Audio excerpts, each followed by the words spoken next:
अस्सलाम वालेकुम वरहमतुल्लाहि वबरकातुहू। आप सबको मेरे यूट्यूब चैनल पर खुश आमदीद। उम्मीद करती हूँ आप जहाँ भी होंगे खुश होंगे, खैरियत से होंगे।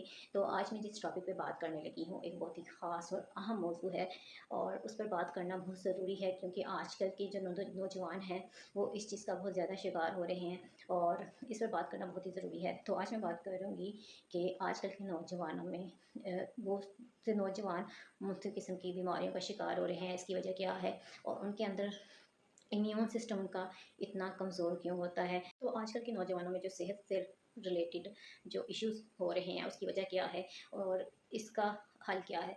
तो सबसे पहले इस चीज़ को जानना बहुत ज़रूरी है कि आजकल के जो नौजवान हैं वो फ़ास्ट फूड बहुत ज़्यादा खाते हैं और उनकी जो ग़िज़ा है वो हेल्दी नहीं होती, वो ताकतवर नहीं होती, और वो अपनी ग़िज़ा का ज़्यादातर जो ग़िज़ा है वो ऐसी ग़िज़ा खाते हैं जो उनकी सेहत के लिए मौसर नहीं होती, जो उनको बाद में मुख्तलिफ़ किस्म की बीमारियों का बहुत जल्द ही शिकार बना देती है।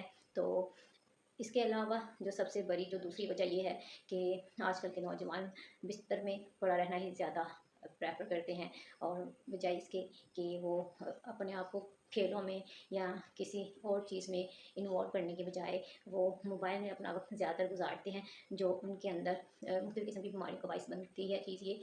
तो ये तो बहुत अहम फैक्टर हैं आजकल के नौजवानों को बर्बाद करने के और इसके अलावा उनकी सेहत को बर्बाद करने के।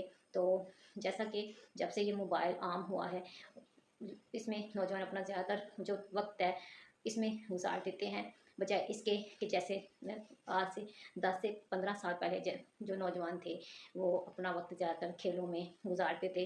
लेकिन आजकल के नौजवान ज़्यादातर जो अपना वक्त है वो मोबाइल में गुजारते हैं। तो ये चीज़ बहुत अहम एक चीज़ है उनकी सेहत को ख़राब करने में। तो इसके अलावा आजकल जो फ़ास्ट फूड है वो बहुत आम हो चुका हुआ है। हर कोई उसको खाना पसंद करता है, बजाय इसके कि वो सब्ज़ियों और फलों का इस्तेमाल करें। आजकल के नौजवान ज़्यादातर अपनी ग़िज़ा में जिस चीज़ को ज़्यादा शामिल करते हैं वो है ये जो बर्गर, पिज़्ज़ा और इस तरह की चीज़ों को खाना पसंद करते हैं। तो ये बाद में ये चीज़ें उनके लिए नुकसानदा साबित होती हैं, बल्कि बहुत ही छोटी उम्र में या समझ लें बहुत ही यंग एज में वो मुख्तलिफ़ किस्म की मैदे की बीमारियों का शिकार हो जाते हैं या फिर दिल की बीमारियों का भी शिकार हो जाते हैं। जैसा कि आज से 15 से 20 साल पहले आपने देखा होगा कि दिल की बीमारी अगर आपको पेशेंट जो मिलते हैं थे वो 50 साल से ज़ायद उम्र के लोगों में दिल की बीमारियां आम होती थी। लेकिन आजकल जो दिल की बीमारियां या फिर मैदे की जो बीमारी है, ख़ास तौर पर मैं दिल की जो बीमारियां हैं या हार्ट के मसले होते हैं वो आजकल नौजवानों में भी बहुत आम हो चुके हुए हैं। तो इसकी जो बड़ी वजह है वो ये है कि इसकी जो ख़ास और अहम वजह है कि हमारा जो ग़िज़ा है वो बेहतर नहीं होती। तो आजकल के जो नौजवान हैं वो अपनी ग़िज़ा पर बिल्कुल भी ध्यान नहीं देते और वो इस तरह की चीज़ें खाते हैं जो उनके जिस्मानी सेहत के लिए भी बेहतर नहीं होती और ना ही उनकी ज़हनी सेहत के लिए बेहतर होती हैं। तो जब तक आजकल के नौजवान अपनी ग़िज़ा को बेहतर नहीं बनाएंगे और मोबाइल पर कम वक्त नहीं गुजारेंगे तब तक ये मसले हल नहीं होंगे।